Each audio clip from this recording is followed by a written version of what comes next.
We begin this hour with an update on our breaking news. A bus carrying soldiers and civilians has been hit by a car bomb in the central Turkish city of Kayseri. We know that at least 13 soldiers have been killed, 55 others have been injured, and that they could be civilian casualties. The governor of Kayseri says the blast was a terror attack.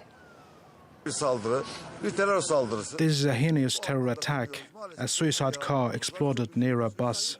Sadly, we have martyrs and injured people. The injured have been taken to the hospitals.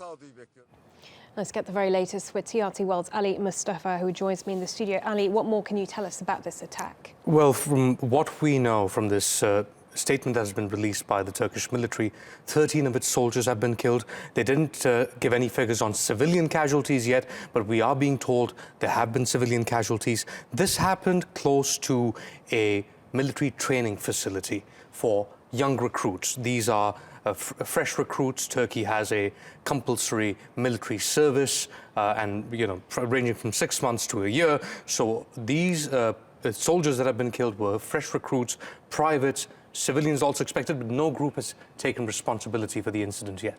As you say, Ali, no one has taken responsibility, but Turkey unfortunately has had a number of bomb attacks and terror attacks over the last 18 months.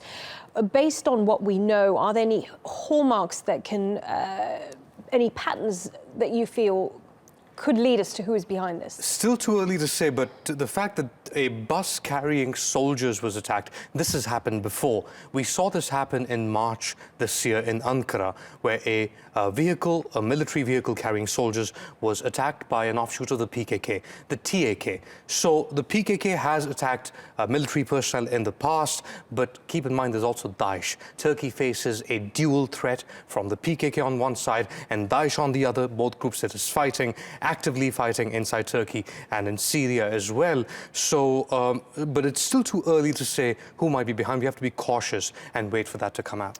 Ali, just 2 weeks ago, we had another attack on a very prominent stadium in Istanbul. How much pressure do you think will be on the government for this not to keep happening? The government is under pressure, and especially after the Istanbul attack in which 44 people were killed, an attack that the TAK claimed.